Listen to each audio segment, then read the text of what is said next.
Online জুয়ার ফাঁদে পড়ে কিন্তু শত শত যুবক, হাজার হাজার যুবক নিঃস্ব হয়ে যায়। এর মধ্যে একটা লোভের মধ্যে ফেলে তারা কিন্তু কোটি কোটি টাকা হাতিয়ে নিয়েছে। ফেসবুক, ইউটিউব বা সামাজিক যোগাযোগ মাধ্যমে আমরা যখনই প্রবেশ করি তখনই কিন্তু আমাদের সামনে কিছু চমকপ্রদ বিজ্ঞাপন চলে আসে। হ্যালো বন্ধুরা, কেমন আছেন সবাই? আশা করি সবাই অনেক অনেক ভালো আছেন। বন্ধুরা, আজ আসলে আমি যে ভিডিওটি রিয়েকশন করতে যাচ্ছি সেটি কোনো ফানি, কমেডি, বিনোদনমূলক বা হাস্যরসাত্মক কোনো ভিডিও না। আসলে আজকে আমি যে ভিডিওটি রিয়েকশন করবো সেটি আসলে আমাদের বর্তমান সময়ের একটি মারাত্মক ক্যান্সার, যে ক্যান্সারে আক্রান্ত হয়ে নিঃস্ব হয়ে যাচ্ছে আমাদের হাজারো প্রিয় ভাই, যুবক বা বৃদ্ধ অনেকেই নিঃস্ব হয়ে তাদের জীবনকে তছনছ করে ফেলতেছে এবং তারা হয়তো তাদের জীবনকে নরকে পরিণত করে ফেলতেছে, কিন্তু আসলে তারা এটি টেরই পাচ্ছে না। কিন্তু যখন তারা টের পাচ্ছে যে আসলে তারা যে লোভের ফাঁদে পড়েছিল সেটি আসলে একটি মরীচিকা বা একটি ফাঁদ ছিল, তখন হয়তো তাদের পক্ষে আর কোনো কিছুই করার নেই। তো আপনারা নিশ্চয়ই বুঝতেছেন আসলে আজকের ভিডিওটি একটি সংবাদ ভিত্তিক একটি ইউটিউব চ্যানেল কালের কণ্ঠ, একটি নিউজ, যে কালের কণ্ঠ আসলে এই যে বিভিন্ন চক্র আছে, যে চক্রগুলো আসলে আমরা যখন ফেসবুক, ইউটিউব বা সামাজিক যোগাযোগ মাধ্যমে আমরা যখনই প্রবেশ করি তখনই কিন্তু আমাদের সামনে কিছু চমকপ্রদ বিজ্ঞাপন চলে আসে এবং সেখান থেকে হয়তো অনেকেই সেখানে ক্লিক করে কিন্তু যখন ঢুকে পড়েন তখন কিন্তু আর আসলে পিছনে আসার কোনো পথ থাকে না। তারপরে তারা এগুতেই থাকেন এই পথে এবং একসময় তারা সেখানে নিঃস্ব হয়ে যান। তো বর্তমানে আসলে এই যে অনলাইন বেটিং, অনলাইন জুয়া, এটা কিন্তু খুবই মারাত্মক আকার ধারণ করেছে এবং এটা বাংলাদেশের আনাচে কানাচে, গ্রামে গঞ্জে সবখানে কিন্তু এখন এটা খুবই বিস্তার লাভ করেছে। এই অনলাইন জুয়ার ফাঁদে পড়ে কিন্তু শত শত যুবক, হাজার হাজার যুবক নিঃস্ব হয়ে যাচ্ছে। আমাদের আশেপাশে, আমি যেখান থেকে ভিডিও করতেছি, আমার যেমন আশেপাশে আছে তেমনি আপনারা যারা দেখতেছেন, বাংলাদেশ থেকে যদি দেখে থাকেন বা অন্য কোথাও থেকে যদি দেখে থাকেন, আপনি সবখানে দেখবেন যে অনলাইন জুয়া সবখানে কিন্তু এর একটা বিস্তার লাভ করেছে। আর আসলে এর পিছনে কারা আছে, তারা কি পরিমাণ টাকা কামাইতেছে সেটা হয়তো আমরা অনেকে জানি না, কিন্তু আসলে আমাদের একটা ফাঁদের মধ্যে, একটা লোভের মধ্যে ফেলে তারা কিন্তু কোটি কোটি টাকা হাতিয়ে নিয়েছে। আমি আসলে ব্যক্তিগতভাবে আজ পর্যন্ত কখনো শুনি নাই যে অনলাইনে জুয়া খেলে কেউ, অনলাইনে বা অফলাইনে যে কোনো খেলাখানি জুয়া খেলে কেউ মানে লাভবান হয়েছে বা লাভ করতে পেরেছে। হয়তো মাঝে মধ্যে দুই একটা, ওই যে ফাঁদ আছে না, ওই ফাঁদের মধ্যে মাঝে মধ্যে দুই একটা হয়তো দুই একজন জিতে যায়, কিন্তু হয়তো দুই একজন জিতে এবং তার দেখা দেখি হাজার হাজার হাজার মানুষ কিন্তু এই জুয়ায় ঝুঁকে পড়ে। তো এরকম একজন গডফাদারের কাহিনী নিয়ে আমাদের বাংলাদেশের সংবাদ ভিত্তিক ইউটিউব, তো সেই খাগেলা নিউজ একটি রিপোর্ট করেছে। আর তার শিরোনাম হচ্ছে বা টাইটেল হচ্ছে অনলাইন জুয়ার রাজধানী মেহেরপুর, হেডকোয়ার্টার রাশিয়ায়। তো আপনারা বুঝতেই পারছেন, অনলাইন জুয়ার রাজধানী হচ্ছে মেহেরপুরে আর হেডকোয়ার্টার হচ্ছে রাশিয়া, অর্থাৎ হয়তো রাশিয়া থেকেই এটাকে নিয়ন্ত্রণ করা হয় এবং সেখান থেকেই মূলত মূল চালটা দেওয়া হয়। আর বাংলাদেশ যারা আছে এরা বিভিন্ন এজেন্টের কাজটা করে।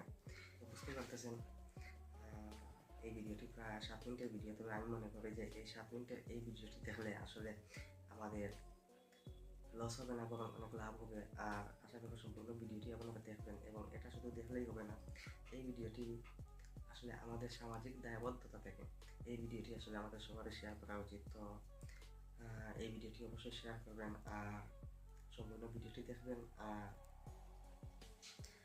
আমি যে ভিডিওটি রিয়েকশন করতেছি সেটা তো আমি আগেই বলেছি যে সেটা আমি কালবেলা নিউজ ইউটিউব চ্যানেল থেকে রিয়েকশন করতেছি। তো আমি এই মূল ভিডিওটি অবশ্যই তাদেরকে ক্রেডিট আমি দিয়ে দিচ্ছি। তাছাড়া আমি মূল ভিডিওটি আমি আমার ডিসক্রিপশন বক্সে দিয়ে দিব, আপনারা সেখান থেকে দেখে নিতে পারেন। তো আমি মনে করি মোটামুটি আমি কিছুটা ভূমিকা দিয়ে দিয়েছি, বা মূল যে ভিডিও আছে তা থেকে হয়তো বেশি ভূমিকা দিয়ে ফেলেছি। তো যাই হোক, আমি আর ভূমিকা না দিয়ে এখন আসলে মনে করি যে আমরা সম্পূর্ণ ভিডিওটি দেখা শুরু করি। বিশ্বনাথপুর শিবপুর সড়কে বাহারি কারুকার্য খচিত রাজকীয় ঢঙের নির্মাণাধীন বাগানবাড়িটি বানাচ্ছেন মোর্শেদ আলম লিপু। মাত্র ২৮ বছর বয়সী লিপুর দৃশ্যমান কোনো আয়ের তথ্য এলাকাবাসীর জানা নেই, অথচ তিনি কোটি কোটি টাকা ব্যয়ে বাগানবাড়িতে পাশাপাশি ৩টি আলিশান ভবন তৈরি করেছেন। লিপুর আছে কোটি টাকার কৃষি খামার, গরুর খামার ও মাছের ঘের। চলাফেরা করেন বিলাসবহুল গাড়ি বহরে। ৮ থেকে ১০টি প্রাইভেট কারের পাশাপাশি থাকে ২৫ থেকে ৩০টি মোটরসাইকেল, সাথে তাগড়া বডিগার্ডের দল। বুঝতে পারছেন আপনারা যারা মানে অনলাইনে জুয়া খেলতেছেন, বুঝতেই পারছেন আপনারা কাকে টাকা দিচ্ছেন। দেখেন, আরো দেখেন। কেউ কেউ মনে করেন লিপু হয়তো পেয়েছেন আলাদিনের চেরাগ, তার সম্পদের পুরোটাই জ্ঞাত আয় বহির্ভূত। লিপু আসলে একজন অনলাইন জুয়ার নিয়ন্ত্রক। জানা গেছে মেহেরপুর সেই নিষিদ্ধ গেমের রাজধানী, কিন্তু এর হেডকোয়ার্টার সুদূর। দেখেন বাড়িটা, দেখেন একটু দেখাই আপনাদেরকে। দেখেন, জয় খেলতে পারবেন এরকম বাড়ি তো দূরের কথা, এই যে একটা ইট আছে, এরকম একটা ইট কিনতে পারবেন না, কিনেছেন আজ পর্যন্ত? ভিডিওটা দেখুন। রাশিয়ায় সেখান থেকেই নিয়ন্ত্রিত হয় জুয়ার কারবার। মুজিবনগর উপজেলার আরেক গ্রাম কোমরপুর। এক সময়ের হতদরিদ্র গ্রামটি এখন কোটিপতিদের গ্রাম হিসেবে পরিচিতি পেয়েছে।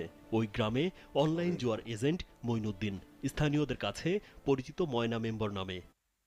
চিনে রাখুন এই ব্যক্তিকে। তিনি আবার মহাজনপুর ইউনিয়ন যুবলীগের নেতা। ময়না মেম্বার বর্তমানে মহাজনপুর ইউনিয়ন পরিষদের প্যানেল চেয়ারম্যান।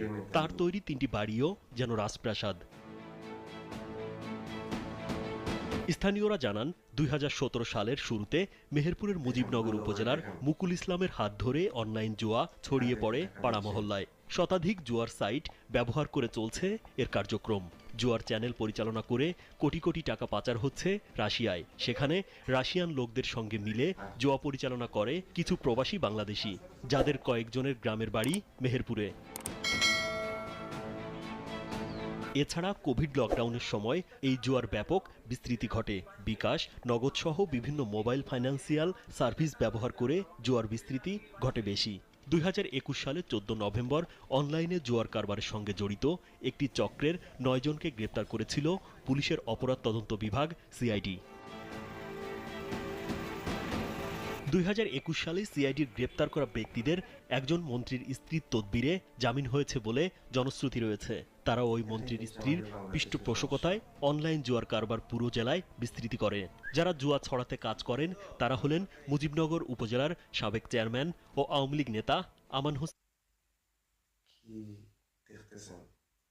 আসলে এই চক্রটা অনেক গভীরে, অনেক বড় বড় লোক তাদের সাথে আছে। এরকম একজন মুরব্বী মানুষ, সেও মানে এই জুয়া চক্রের সাথে জড়িত। আসলে সে মূল বিষয়টা হচ্ছে টাকা। তারা তো এই ব্যবসাটা করে টাকা পাচ্ছে। মিলু, তার ভাতিজা মেহেরপুর ছাত্রলীগের সভাপতি আব্দুস সালাম বাঁধন, মিলুর ঘনিষ্ঠ সহযোগী মঈনুদ্দিন ওরফে ময়না ও স্বপন মাহমুদ। এই চক্রটি জনপ্রশাসন মন্ত্রণালয়ের সাবেক মন্ত্রী ফরহাদ হোসেনের স্ত্রী মোনালিসাকে নিয়মিত উপঢৌকন উপহার, আবার কোনো কোনো ক্ষেত্রে কমিশন দিতেন। জুলাই বিপ্লবের পর এখন অনলাইন জুয়ার পৃষ্ঠপোষক হয়েছেন স্থানীয় কয়েকজন বিএনপি নেতা। শুনছেন, আগে আওয়ামী লীগের মন্ত্রীর স্ত্রী ছিলেন, পাতা গুন্ডা পান্ডা এগুলো ছিলেন নিয়ন্ত্রক। এখন আবার মানে বিএনপি 4 জন নেতা এর নিয়ন্ত্রক হয়ে গেছে। মানে এদেরকে আপনি কিভাবে ঠেকাবেন? পারবেন ঠেকাতে? কোনোভাবে তো সম্ভব না। এখন আগে বিএনপির লোকেরা, আওয়ামী লীগের লোকেরা ছিল এদের সাথে, এখন বিএনপির লোকেরা জড়িত হয়ে গেছে। আসলে এই দেশে থেকে কিভাবে অন্যায় দূর করবেন?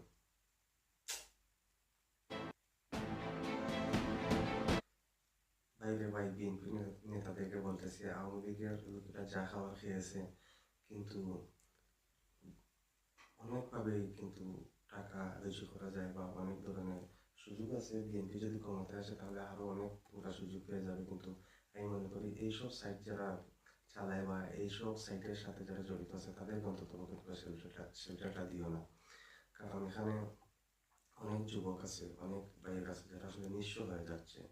তো অন্যভাবে টাকা রুজি করার সমস্যা নাই, কন্ট্রাক্টারি করা এইসব আছে, অনেক কিছু আছে, ব্যবসা বাণিজ্য আছে, টেম্পো স্ট্যান্ড আছে, ওগুলা দখল করো, খাও, সমস্যা নেই, 10 টাকা 20 টাকা করে তুলো। কিন্তু এই যে জুয়া সাইটগুলো যেটা চালাচ্ছে অনলাইনে, তাছাড়া এই যে চোর ডাকাত, এদেরকে আসলে শেল্টারটা দিও না অন্তত পক্ষে। সংশ্লিষ্টরা জানান প্রতি বৃহস্পতিবার আমাম হোসেন মিলুর মেহেরপুরের বাড়িতে অনলাইন জুয়ার এজেন্টদের মিটিং হতো।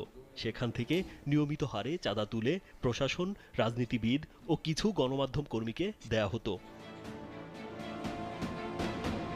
এছাড়া মেহেরপুর জেলার 3 থানা পুলিশেরও বেশ কিছু অপেশাদার ও লোভী কর্মকর্তা অনলাইন জুয়ায় জড়িয়েছেন। পুলিশ সদস্য ও রেঞ্জ ডিআইজির কার্যালয় থেকে নানাভাবে সতর্ক করার পরও তারা এই কারবারে সম্পৃক্ত রয়েছেন। সম্প্রতি অনলাইন জুয়ায় জড়িত এক পুলিশ সদস্যের ফোন কল রেকর্ড পাওয়া গেছে। ওই কর্মকর্তাকে আগস্ট পরবর্তী সময়ে মৌলভীবাজার বদলি করা হয়। আলোচিত ওই কর্মকর্তা হলেন অতিরিক্ত পুলিশ সুপার আজমল হোসেন। অধীনস্থ এসআই এর কাছে যিনি স্বীকার করেন অনলাইন জুয়া চ্যানেলের একক মালিক তিনি নিজে। এ ঘটনায় জেলা জুড়ে ব্যাপক তোলপাড় তৈরি হয়। অনলাইন জুয়ার টাকা মূলত পাচার হয় অবৈধ হুন্ডির মাধ্যমে। মোবাইল ব্যাংকিং আর কোর ব্যাংকিং ডিপোজিটের অনলাইন ট্রান্সফারমারে টাকা যায় হুন্ডি কারবারিদের হাতে। পরে তা চলে যায় দুবাই, মালয়েশিয়া, মালদ্বীপ, সিঙ্গাপুর ও লেবাননে। সেখান থেকে কয়েক হাত ঘুরে বাংলাদেশে ফিরে আসে। আবার অন্য একটি প্রক্রিয়া হলো জুয়া সাইটের দেশীয় এজেন্টরা প্রথমে মোবাইল ব্যাংকিং এজেন্টদের মাধ্যমে টাকা সংগ্রহ করে। এরপর ওই টাকা অনলাইন ভিত্তিক বাইন্যান্স নামের অ্যাপে বিনিয়োগ করা হয়। সেখানে ডিলাররা টাকাকে ডলারে রূপান্তর করে বিনিয়োগ করে। এরপর তা বিটকয়েনে রূপান্তর করে জুয়ার সাইট মালিকদের কাছে পাঠিয়ে দেয়। জানা গেছে প্রত্যেক এজেন্ট মাসে 3 থেকে 4 কোটি টাকা বিদেশে পাচার করেন। রাশিয়ান অ্যাপের মাধ্যমে মেহেরপুরের দীর্ঘদিন থেকে অনলাইন জুয়া চলে। এর মধ্যে রেডি অ্যাপস রাশিয়া থেকে আর ম্যানেজমেন্ট অ্যাপস আর্থিক লেনদেন বাংলাদেশ থেকে পরিচালিত হয়। মেহেরপুর জেলা জামায়াতের আমির মাওলানা তাজউদ্দিন খান জানান, জুয়া খেলা ধর্মীয় ও রাষ্ট্রীয়ভাবে নিষিদ্ধ এবং শাস্তিযোগ্য অপরাধ। তাই প্রকৃত জুয়াড়িদের চিহ্নিত করে দ্রুত গ্রেপ্তার করে আইনের আওতায় আনার দাবি জানান তিনি।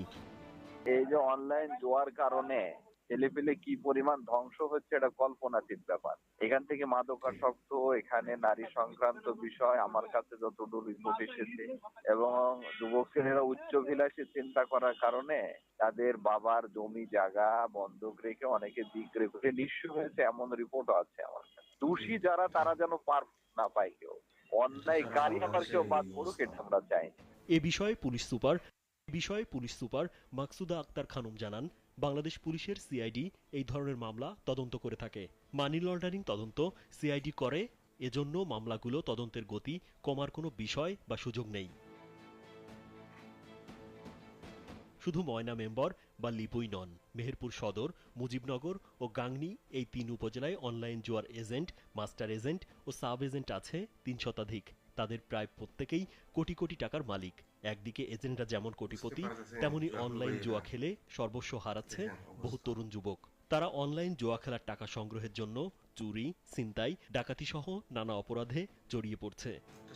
একদম স্বাভাবিক হয়ে গেছে। রাজীব বিশ্বাস, কালবেলা। তো বন্ধুরা, ভিডিওটি আমরা দেখলাম, আর দেখলাম যে যারা জুয়া খেলে তাদেরকে এই ভিডিওতে দেখানো না হলে যারা জুয়ার কারবার করে তাদের ভাবিকতা দেখলেন, তাদের অবস্থা দেখলেন, তাদের অবস্থান সম্পর্কে জানলেন। তো আমাদের অনলাইনে ফ্রিল্যান্সার ভাইয়েরা, আসলে ফ্রিল্যান্সার বললাম এই জন্য যে অনেকেই এটাকে ফ্রিল্যান্স মনে করে, যে এই যে অনলাইনে জুয়া খেলতেছে এটাই সম্ভবত ফ্রিল্যান্স, আর এখানে আসলে এভাবেই সম্ভবত টাকা ইনকাম করে কিনা। কেন তারা খেলে আসলে আমি জানি না, এমনি মজা করে বললাম। তো আমার জুয়াখুর ভাইয়েরা, আপনারা দেখলেন তো ভিডিও, দেখলেন তো তাদেরকে টাকা দিচ্ছেন, কেন টাকা দিচ্ছেন, এবং সেই টাকা নিয়ে তারা কি করতেছে, কীভাবে আঙ্গুল ফুলে কলা গাছ হয়ে গেছে এক একজন, তাদের সাথে কে কে আছে, মোটামুটি সব কিছুই তো দেখলেন এই নিউজের মাধ্যমে। তো এখন থেকে আমি মনে করি যে আপনারা সিদ্ধান্ত নেবেন যে আর জুয়া খেলবেন কিনা অনলাইনে, বা খেলার প্রয়োজন আছে কিনা, বা কোনোদিনও মানে এই যে ভাবে করে দেখলেন, গাড়ি করে দেখলেন, একটা গাড়ি চাকাও কিনতে পারবেন কিনা এই জুয়া খেলে, সেটাও ভেবে দেখবেন। আর সংবাদের মাধ্যমে দেখলাম যে কিছু স্থানীয় নেতা আছে যারা আসলে এইসব বিষয়কে সবসময় শেল্টার দেয়। তো দেখলাম যে আগে এখানে আওয়ামী লীগের 3-4 জন নেতা জড়িত ছিল। তো আওয়ামী লীগ সরকার চলে যাওয়ার পরে এখন মানে বিএনপির কয়েকজন এখানে মানে এদের শেল্টার দিচ্ছে এখন। তো এটা তো আরো ভয়ঙ্কর। আওয়ামী লীগ সরকার গিয়েছে, মনে হয়েছিল যে হয়তো একটা পরিবর্তন আসবে এখানে, এই যে জুয়াকুরদেরকে আর কেউ মানে শেল্টার দিবে না। এখন দেখা যাচ্ছে যে বিএনপির লোকেরা শেল্টার দিচ্ছে, তাহলে এদেরকে তো মানে কোনোভাবে নির্মূল করা সম্ভব না। ভিডিওর মধ্যে বলেছি যে এই বিএনপি ভাইদের প্রতি বলেছি, তো প্রত্যেকটা উপজেলায় এরকম নেতা আছে যারা আসলে শেল্টার দেয়। তো তাদেরকে অনুরোধ করেছি যে আপনারা অন্তত পক্ষে এদেরকে শেল্টার দিবেন না, অন্য কিছু করে খান, সমস্যা নাই। রাজনীতি যারা করে তারা সবাই কম বেশি মানে কিছু টাকা ইনকাম টিনকাম এইসব কারণে আসলে রাজনীতি করে। সবাই না, কিছু কিছু লোক আছে যারা আসলে ব্যবসার জন্য, টাকার জন্য রাজনীতি করে। তো আমি আসলে সে বিষয়ে যাচ্ছি না। তো সবার প্রতি অনুরোধ যে আসলে এইসব সাইটে বা অনলাইনে বা অফলাইনে কোনোখানে জুয়া খেলে কোনো দিনও আপনি জিততে পারবেন না। যারা জুয়ার আয়োজন করে, যারা এটা নিয়ন্ত্রণ করে, লাভ শুধু তাদেরই হবে। অতএব আমি মনে করি যে ইতিপূর্বে যারা খেলেছেন তো খেলেছেন, এখন থেকে আপনি আসলে বদলে যান এবং এইসব বাদ দিয়ে বৈধভাবে সুন্দরভাবে 2 টাকা ইনকাম করে ডাল ভাত খেয়ে বেঁচে থাকার ব্যবস্থা করেন, এটাই ভালো হবে। আর আস্তে আস্তে বড় হন। এইসব জুয়া খেলে আসলে কোনোদিনও কোনো কিছু করতে পারবেন না।